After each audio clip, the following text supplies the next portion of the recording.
नमस्कार प्रेक्षकांनो, तर आपण बघतोय आई आणि बाबा रिटायर होतायतचा आजचा एपिसोडच्या सुरुवातीला बाबा इकडे सांगत असतात की त्या मुली म्हणतायत तर त्यांनी खरंच काही खबरदारी घेतली असेल तर मला शहाणपणा शिकवायचा नाही असं म्हणून ते भारदे ओरडत असतात. तर आई म्हणत असतात प्लीज दादागिरीची अरेरेची भाषा करू नका. तर ओ मॅडम, मला शहाणपणा शिकवायचा नाही. विश्वनाथ तळेकर म्हणतात मला माझ्या मुलीला जर का तुमच्यामुळे काही झालं तर सोडणार नाही एकेकाला, अशी धमकी देत आहेत ते तळेकर. आणि प्रेक्षकांनो तिकडनं निघून जात आहेत तिकडनं. आता हे काहीतरी वेगळंच आहे बरं का. आता सीमा इकडे हसतीच आहे. स्वीटी बिचारी डोळ्यात पाणी आणून बघते. आता बघूया पुढे काय घडणार आहे ते. स्वीटी ह्याच्यात अडकली जाईल का, काय होणार, हे सगळ्या प्रश्नांची उत्तरं कळतील. तुम्ही एपिसोड शेवटपर्यंत बघत राहा. सीमा बघा कसे असे. तर प्रेक्षकांनो इकडे बघा आता काय चाललंय. आज बऱ्याच दिवसांनी मकरंद साहेबांचं दर्शन झालंय. स्वीटी इथे रडतीये. तर मकरंद आता तिला काय म्हणतोय बघूया आपण. तर आता रडून काय उपयोग आहे स्वीटी, असं तो विचारतोय बरं का. आणि म्हणतो मी तुला 1000 वेळा सांगत होतो ना की त्या केटरिंग कंपनीच्या नादी लागू नकोस असं म्हणून, पण नाही तू ऐकलं नाहीस माझं, असं म्हणतोय बरं का मकरंद. मला माहिती होतं तुला हेच काहीही जमणार नाहीये. फक्त तुझ्यामुळे मी इथे राहतोय, अडकलोय मी तुझ्यामुळे, कळलं ना स्वीटी तुला, असं तो इकडे एकदम ओरडून बोलतोय बरं का. आणि म्हणतो मला अजिबात राहायचंच नाहीये इथे, असं सांगतोय तो. आणि स्वीटी रडत असते. तर स्वीटीला तो काय म्हणतो, रडणं बंद करा, आधी काम करताना लक्ष देऊन नीट कामं करायची नाहीत आणि नंतर बसायचं रडत, असं बोलतो. तर स्वीटी म्हणते मी सगळी काळजी घेतली होती, मुझे पता नहीं ये सब ऐसे कैसे हो गया. तर लगेच मकरंद तिचं नाटक करतो आणि म्हणतो मी सांगतो ना तुला कसं झालं असेल. तिकडे स्वयंपाक करत असताना तू आणि शमिका मिळून सेल्फी काढत असणार, याचा फोटो काढ त्याचा फोटो काढ, खिकी करून हास गप्पा मार, मग काय होणार आहे वेगळं, असं म्हणून मकरंद ओरडतोय स्वीटीला. आणि म्हणतो तुला कायम असं वाटतं ना स्वीटी की तू आयुष्यात खूप काय काय करू शकतेस, तर मी तुला सांगतो की तू आयुष्यात काहीही करू शकत नाहीस, असं बोलतोय बरं का. शून्य आहेस तू, शून्य, असं म्हणतो. अगं अगं रोज करतेस ना तू घरात स्वयंपाक तू, पण त्यातही तू चुकलीस, असं एकदम ओरडून बोलतोय बिचारी स्वीटी. आणि मग त्याच्यानंतर मकरंद म्हणतो त्या काहीही घडणार नाहीये तुझ्या आयुष्यात, कळलं ना तुला, असं एकदम. तर स्वीटी आता त्याच्याकडे उठत म्हणते आणि म्हणते मकरंद प्लीज. तर मकरंद म्हणतो काय मकरंद प्लीज, तो तळेकर कसा माणूस आहे तुला आयडिया तरी काय आहे का त्याची, असं विचारतोय तो. तो वाट लावेल आपली, असं म्हणतोय पुढे. शहर सोडून निघून जावं लागेल आपल्याला, इतपत भीती घालतोय. आता त्या माणसामुळे माझ्या नोकरीवर गदा नाही आली म्हणजे झालं. तर लगेच स्वीटी विचारते इसका और तुम्हारे नोकरी का क्या संबंध, असं विचारते. तर मकरंद म्हणतो काय म्हणाला तो, त्याच्या मुलीला जर काही झालं तर तो या घरातल्या कोणालाही सोडणार नाही, असंच म्हणाला ना तो. आणि मला खात्री आहे आपलं नशीब इतकं दळबद्री आहे की त्या मुलीला नक्की काही ना काहीतरी होणारच. मग तो त्याचं सूड नाट्य सुरू करायला मोकळा. चुका करायच्या तुम्ही लोकांनी आणि भोगायचं मी कायम, असं एकदम मकरंद ओरडून बोलतो. तो नगरसेवक एक फोन करेल त्या नारडाबाईला, एक फोन, आणि ती नारडाबाई अशी टिचक्या वाजवत ना असं कसं करत काढून टाकेल मला नोकरीवरून. इतके महिने मरमर करत कष्ट केले मी, का तर ती बाई मला मिडल ईस्टला पाठवेल. पण आता कसलं काय, घरी पाठवेल ती मला आता. तर प्रेक्षकांना इकडे ना स्वीटी लगेच त्याच्याजवळ येते आणि म्हणते नाही नाही मकरंद, ऐसा कुछ होने नहीं होने वाला, मेरा मन कहता है असं काहीच होणार नाही. तर मकरंद तिला म्हणतो हो का, मग तुझं मन ती तुला हे नाही सांगत का, तुझा नवरा एवढा ऑफिस मधून दमून आलाय, त्याच्यासाठी गरम गरम चहा करून आणावा. तर स्वीटी चहा करून आणते असं सांगते. तर मकरंद तिला वरती कसा म्हणतो नीट करून आण, नाहीतर त्यात काही गडबड करू नकोस, असं म्हणून सांगतो. तर स्वीटी बघा कशी बघत राहिली. या मकरंदचं म्हणणं तुम्हाला पटतंय का ते कमेंट मध्ये सांगा. एकतर आलाय आज बऱ्याच दिवसांनी उगवला आणि आल्या आल्या स्वीटीवर आरडाओरडा सुरू केला या माणसाने. बिचारी स्वीटी बऱ्यापैकी अडकली असं म्हणायला हरकत नाही. आता ह्याच्यातून ती बाहेर कशी पडणार, आई शुभा म्हणजेच त्यांना तिला कसं सोडवणार आहे बघत राहणं इंटरेस्टिंग ठरणार आहे. तर प्रेक्षकांनो बाबांना इकडे फेऱ्या मारतायत, पण बाबांना ते आठवतंय की कसं ते तळेकरांनी ओरडलं असतं की एवढ्या विश्वासाने ऑर्डर दिली आणि तुम्ही असं केलं वगैरे, आणि माझ्या मुलीला जर का तुमच्यामुळे काही झालं ना तर तुमची खैर नाही वगैरे असं. तर तो आता आई आल्या तिकडे. आई बाबांना म्हणतात अहो नका इतका विचार करू तुम्ही. तर बाबा म्हणतात नका विचार करू नका म्हटल्याने विचार थांबतात काय सांग. तर या स्वीटीने फार मोठी चूक केली असं बाबा इकडे म्हणतात. आणि म्हणतात त्या म्हणजे त्या या राजकारण्यांसमोर कसा आपला टिकाव लागणार आहे. तर आई म्हणतात अहो पण आपली चूक आपण प्रामाणिकपणे कबूल केली ना, आणि कुणी मुद्दाम नाही केलंय, अनाहूतपणे घडले ना ते. पण बाबा म्हणतात अगं पण हे त्यांना समजणार आहे का, माझ्या मुलीला काय झालं तर बघून घेईन अशी धमकी देऊन गेलाय तो. तर आई म्हणतात हे बघा आपण सामान्य माणसं असू पण आपण खरे आहोत, आपल्याला किती आटापिटा करावा लागला तरी चालेल, उगीच कोणाचं काही आपण नाही ऐकून घ्यायचं. तर बाबा म्हणतात हो ग पण या स्वीटीने पण ना. तर आई म्हणतात मान्य आहे मला चूक झालीये तिच्याकडून, पण काय आहे, ती आधीच मेल्याहून मेल्यासारखी झालीये. त्यात आता तिला आपण जर का ओरडलो, काही बोललो ना, तर आत्मविश्वास गमावून बसेल होती. तर बाबा म्हणतात, मला तर असं वाटतं ना, उगाच गेलो आपण त्या दिवशी. इथेच थांबली असतीस तू तर हे काही घडलंच नसतं. तर आई म्हणतात, खरं सांगू का? असं केलं असतं तर तसं झालं असतं, तसं केलं असतं तर असं झालंच नसतं.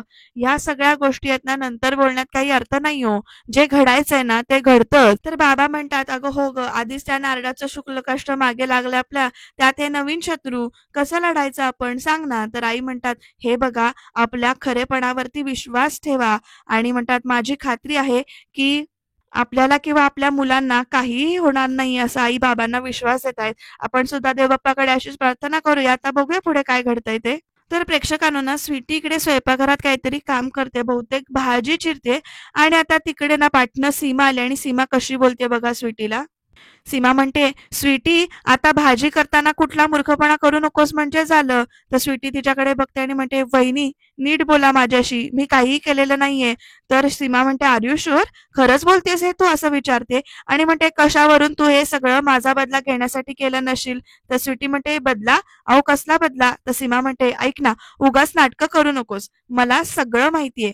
आणि हे सगळं तू ना समीरला फसवण्यासाठी केलंयस ना, कारण मला चांगलं माहितीये की समीर अडकला की मला त्रास होणार, आणि तू हे सगळं ना मला त्रास होण्यासाठी केलेस, हो ना? तर स्वीटी म्हणते, अजिबात नाही, उगीच काहीही बोलू नका वहिनी. तर सीमा म्हणते, उगीच बोलत नाहीये, योग्य तेच बोलते मी. तू जे काही केलेस ना त्यामुळे आमच्या सगळ्यांना त्रास होतोय. तुझा त्रास आम्ही का सहन करायचा? आणि तुझ्या चुकी शिक्षा आई, माझ्या नवऱ्याने आणि आईने का भोगायची? तर तेवढ्यात आई येतात बरं का, आणि त्या उत्तर देतात आता सीमाला, भोगायची असं म्हणत. आणि मग प्रेक्षकांना आता बघा कशी जुंपणार आहे ती. आई म्हणताय तिकडे, सगळ्यांनी शिक्षा भोगायची. अगं, सुख-दुःखात एकमेकांना साथ देतं तेच खरं कुटुंब ना. आता सीमाची बोलती बंद झाली बरं का. सीमा लगेच कशी तोंड वाकडं करते. आई पुढे म्हणतात, कुटुंबात कोणी एक महत्वाचा नसतो, अख्खं कुटुंब एकत्र महत्वाचं असतं असं सांगतायत. त्यामुळे एकाच्या चुकीची शिक्षा जर का सगळ्यांना भोगायला लागली तर ती आपण भोगायची. तर सीमा म्हणते, आई, हे बरोबर नाहीये. ही गोष्ट जर का माझ्याकडून झाली असती ना, तर हाच नियम लागला असता का? नक्कीच. तर हा नियम पूर्ण कुटुंबाला लागू होतो सीमा, असं यांचं बोलणं चाललंय. तर आता त्याच्यामध्ये बोलायला ना आत्याबाई आल्यात. आणि आता आत्याबाई म्हणतायत, शुभे, हे बरोबर नाही हा तुझं.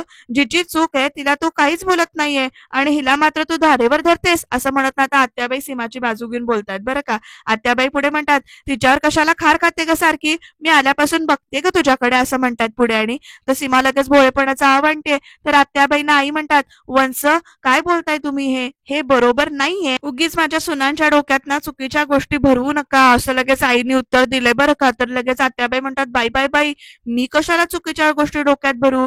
आणि सगळ्यांना माहितीये की स्वीटी तुझी लाडकी सून आहे. तर प्रेक्षकांना लगेच ना आत्याबाईंनी असं म्हटलं, सीमा भोळेपणाचा आवाज आणते. आत्याबाई पुढे म्हणतात, आणि मग मी कशाला कुणाच्या डोक्यात चुकीच्या गोष्टी भरवू ग? तर लगेच सीमा म्हणते, जाऊ दे ना आत्या, आई कधीच हे मान्य नाही करणार, असं बोलताय बरं का सीमा पण लगेच. आणि आता हे जर का मी काही केलं असतं ना, तर आतापर्यंत केवढा कांगावा केला असता, आणि त्यात सगळ्यात मोठा आवाज हिचा असला असता, असं लगेच ना स्वीटी तिकडे बघून सीमा म्हणते. आणि स्वीटी लगेच म्हणते, वहिनी. तर लगेच सीमा म्हणते, वहिनी काय वहिनी, आठवतंय का तुला, पंप रूम मध्ये आग लागली होती तेव्हा हिच्याच हातून तेल सांडलं होतं, हिच्याच हातून तो मिक्सरचा स्विच ऑन राहिला होता ना, तिने कबूलही केलं होतं, असं सगळ्यांना सीमा बोलते आता. तरी काय झालं? काही झालं नाही. सांगा ना काय झालं त्यावेळेला? हिच्याकडनं चूक झाली तर हिला शिक्षा नाही, पण जर का हे मी केलं असतं ना, तर आतापर्यंत यांनी काय काय केलं असतं देव जाणे, असं सीमा बोलते बरं का. आता आई म्हणतात, सीमा, आता तू उगीच विषय वाढवतेस, असं आता आईने बोलायला चालू केलंय. आई पुढे म्हणतात, स्वीटीच्या हातून चुकून तेल सांडलं होतं, पण तू मुद्दामून वर्षावरती आरोप केला होतास की तिने सानूला पळवून लावायचा प्रयत्न केला होता किंवा पळवून घेऊन जाण्याचा प्रयत्न केला होता म्हणून. आणि हत्याबाईंना काही माहिती नाही बरं का. आता आई पुढे म्हणतात, स्वीटीच्या हातून तेल सांडलं होतं ते स्वीटीने स्वतः कबूल केलं. खरं तर आपल्याला काहीच माहिती नव्हतं. ज्यावेळी स्वीटीने सांगितलं त्यावेळी आपल्याला कळलं, पण तिची चूक तिने कबूल केली, असं आता आई पुढे बोलतात बरं का. आणि प्रेक्षकांना आता बघा आई पुढे काय म्हणतात, जेव्हा तुझी चूक पकडली गेली अगदी कॅमेऱ्यावर रंगेहात, तेव्हा तू काय केलंस? तेव्हा तू आकांड तांडव केलास की माझी चूक का पकडली जाते, माझ्यावरतीच का आरोप केले जात आहेत, असं सगळं तू त्यावेळी बोलली होतीस. आता सीमा बघा कशी तोंड बारीक करते. आई पुढे म्हणतात, सानूला घेऊन घर सोडून जायची धमकी दिली होतीस तू सीमा, तू घरामध्ये भिंत उभी केलीस, असं सगळं आता आई बोलतायत. आणि मग प्रेक्षकांना आई पुढे म्हणतात, या तुझ्या चुका मी पदरात घातल्या ना असं विचारतायत. बोल ना आता बोल. आणि मग त्याच्यात आत्याबाई म्हणतात, बाई यातलं मला काहीच माहिती नव्हतं ग. आता सीमाकडे बघून बोलतात बरं का आत्याबाई. तर आई म्हणतात, वंश, माणूस म्हटल्यावरती चूक होणार ना, चुका सगळ्यांकडूनच होतात. चूक झाली म्हणून आपल्याच कुटुंबातल्या माणसाला आपण तोडत नाही, एकटं पाडत नाही आपल्या माणसाला आपण.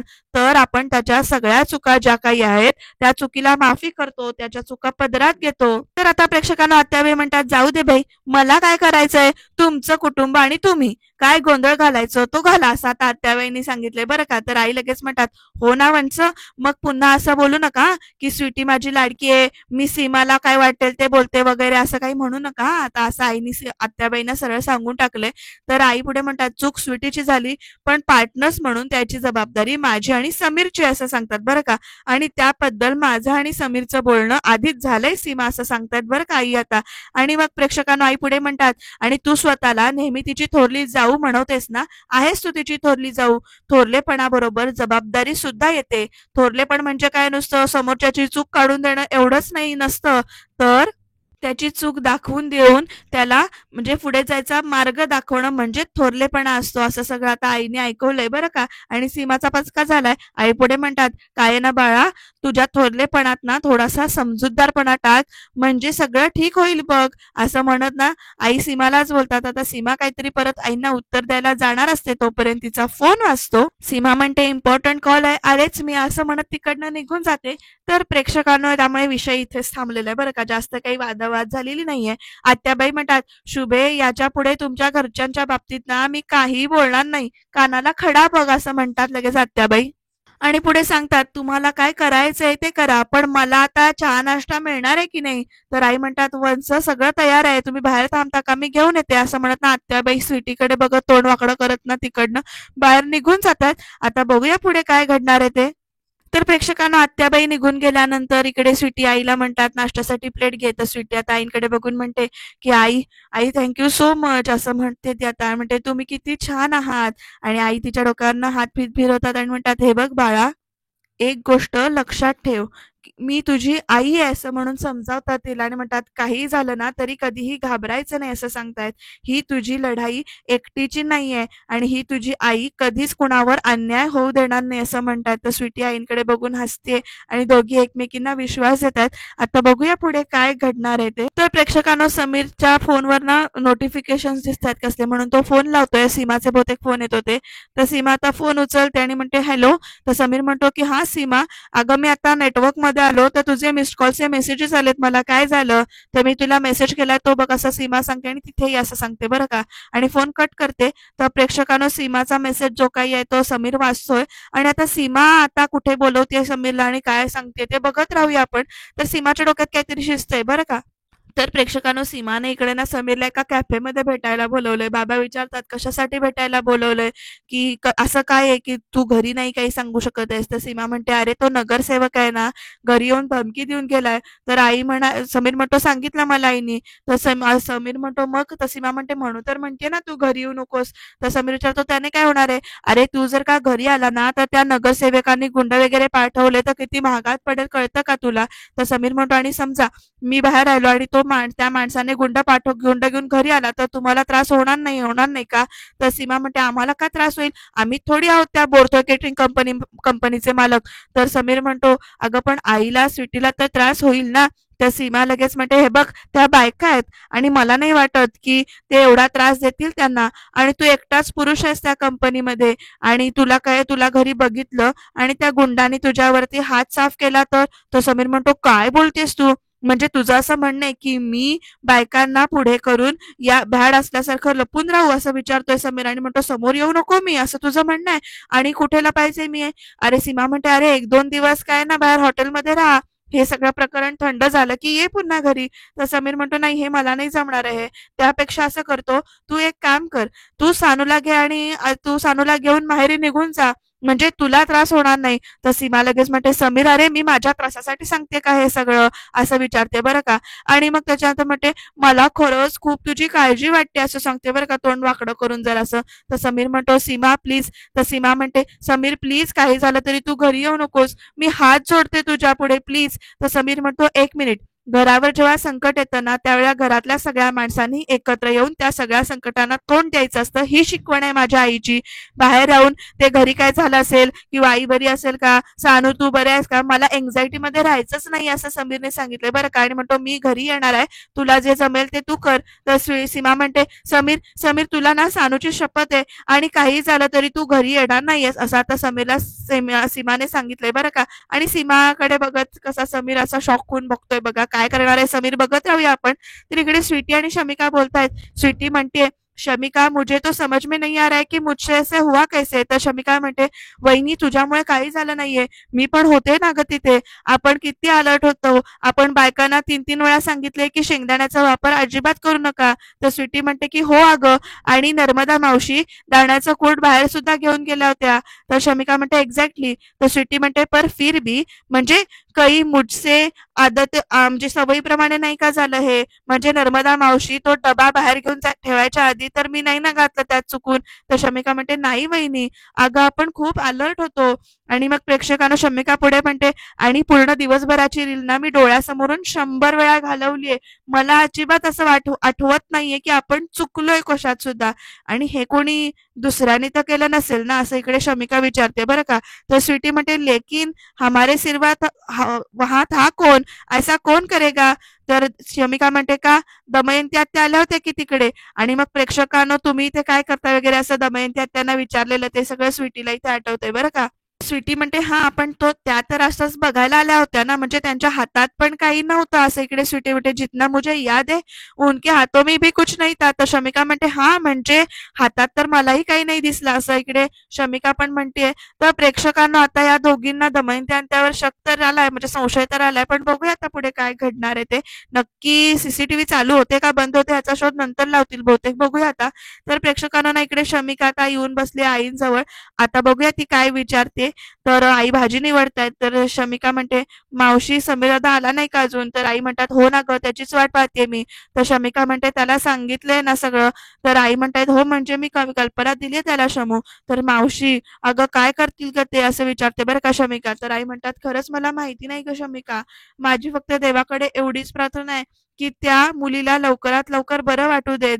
निष्पाप मुलीच्या जीवाला कोणाच्या तरी निष्काळजीपणामुळे काही झालं तर म्हणजे तिला त्रास होता कामा नये असं आई म्हणते. तर शमिका म्हणते मावशी अगं आम्ही नाही केलाय ग निष्काळजीपणा, मी शपथ सांगते आम्ही खूप अलर्ट होतो. तर आई म्हणतात अगं नाही शमिका, मला असं अजिबात म्हणायचं नाहीये की तुम्ही मुद्दामून काही केलंय, पण काय आहे ना तिकडे तू काय स्वीटी काय अजून बऱ्याच बायका होत्या ना ग आपल्या असं आई म्हणतायत पुढे. आताला सवय झाली असते ग की म्हणजे चुकून जर का दाण्याच्या कुटाकडे हात गेला असेल आणि कूट टाकलं गेलं असेल. तर प्रेक्षकांना या दोघींचं बोलणं चाललंय तोपर्यंत बाबा म्हणतात शुभा मी जरा नानाकडे जाऊन येतो. तर आई म्हणतात अहो तुम्हाला समीरचा काही फोन आला होता का. तर प्रेक्षकांना बाबा म्हणतात नाही ग फोन नव्हता आला. आणि मग प्रेक्षकांना ना आई आणि बाबा सगळे एकमेकांकडे बघतात. आई पुढे म्हणतात नाही म्हणजे तो गाडीत बसल्याचा मेसेज आला होता मला, पण तो अजून आला नाही म्हणून मी तुम्हाला विचारलं. तर बाबा म्हणतात हो निघाल्याचा SMS त्यांनी मला केला होता आणि तिघी पण काळजीत पडला जर का. आता तोपर्यंत सीमा आले तिकडनं. तर शमिका तिला हाक मारते आणि म्हणते सीमा वहिनी दादाचा काही फोन वगैरे आला होता का तुला, कुठे आहे तो.